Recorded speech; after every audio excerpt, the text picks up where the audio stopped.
Doctor Agarwal's கண் மருத்துவமனை இலவச கண் பரிசோதனையை வழங்குகிறது. Book appointment now.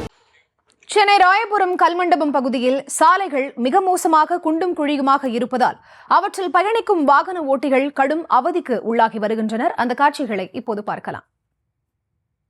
ரொம்ப தொல்லையா இருக்கு. இங்க எப்போ பார்த்தாலும் பள்ளம். இப்போ கூட ட்ரைனேஜ் அடிச்சு போய்க்குது. காவா தண்ணி வெளியே வந்திருக்கு. ராயபுரம் போலீஸ் ஏற்ற மாதிரியே அங்கே நடக்கூட முடியல. அதை போய் கம்ப்ளைண்ட் பண்ண ஸ்டேஷன் கம்ப்ளைண்ட்லாம் நீங்கள் அந்த டிபார்ட்மெண்ட்டில் பண்ணுங்க, இந்த டிபார்ட்மெண்ட்டில் பண்ணுன்ற அவங்க எங்களை அனுப்பிச்சி விட்றாங்க.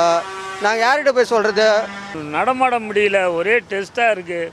ஒரு 10 ரூபா வியாபாரம் பண்ண முடியல. எல்லா கடையிலையும் ஒரே புழுதிங்க, ரோடே புழுதி. ரோட்டில் ஜனங்க நடமாட முடியும். இந்த 20 நாளாக ஒரு 10 ரூபா வருமானம் கிடையாது.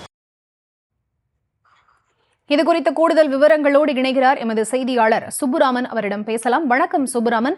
இது தொடர்பாக கல்மண்டபம் பகுதி மக்களும் வாகன ஓட்டிகளும் என்ன குற்றச்சாட்டுகளை முன்வைக்கிறாங்க? வணக்கம். ராயபுரத்தை அடுத்த அந்த கல்மண்டபம் பகுதியில சாலை மிகவும் மோசமான நிலையில் காணப்படுகிறது. குறிப்பாக அந்த சாலை என்பது குண்டும் குழியுமாகவே காணப்பட்டிருக்கிறது. அந்த சாலையில் இருக்கக்கூடிய அந்த ஜல்லி கற்கள் எல்லாம் சேர்ந்து அந்த பகுதியில் கடை வைத்திருப்பவர்கள் இதனால் மிகுந்த சிரமத்திற்கு உள்ளாயிருக்கிறார்கள். குறிப்பாக அந்த சாலையில் அந்த சிமெண்ட் போன்ற அந்த பவுடர் பரப்பதால் அதன் மூலமாக தங்களது வாழ்வாதாரம் பாதிப்பதாக பூ வியாபாரிகள், குறிப்பாக அங்கு ஜூஸ் கடை வைத்திருக்கக்கூடிய அந்த வியாபாரிகள் எல்லாம் வேதனை தெரிவிக்கிறார்கள். இந்த சாலையை எப்பொழுது இவர்கள் சரி செய்து தருவார்கள் என்று தெரியவில்லை. சட்டமன்ற உறுப்பினரிடம் இது பற்றி தெரிவித்தால் சட்டமன்ற உறுப்பினர் நான் சொல்லும் தேதியில் நீங்கள் என்னை பாருங்கள் என்று சொல்லுகிறார். எங்களுக்கு இந்த சாலை எப்பொழுது சரி செய்து தரப்படும், எங்களுக்கு எப்பொழுது விடிவு காலம் பிறக்கும் என்று அவர்கள் கேள்வி எழுப்புகிறார்கள். குறிப்பாக கர்ப்பிணி பெண்கள் இந்த சாலையில் பயணிக்க முடியவில்லை.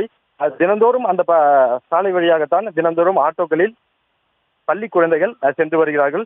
இப்படி இருக்கக்கூடிய நிலையில் இந்த சாலை கழிவுநீரோடு கலந்து அந்த தண்ணீரும் வெளியேறுவதால் மக்கள் மிகுந்த சிரமத்திற்கு உள்ளாகி இருக்கிறார்கள். அவ்வப்போது சாலைகள் தோண்டப்படுகிறது, அந்த பள்ளங்கள் சரியாக மூடப்படவில்லை. இதன் காரணமாக சாலை ஒரு மாதத்திற்கு ஒரு முறையாவது இப்படி தோண்டுகிறார்கள். இந்த பணிகள் எல்லாம் முடிந்து சரி செய்யப்பட காரணத்தால் மக்கள் மிகுந்த சிரமத்திற்கு உள்ளாகி இருப்பதாக தெரிவிக்கிறார்கள். விவரங்களை வழங்கியமைக்கு நன்றி சுப்புராமன்.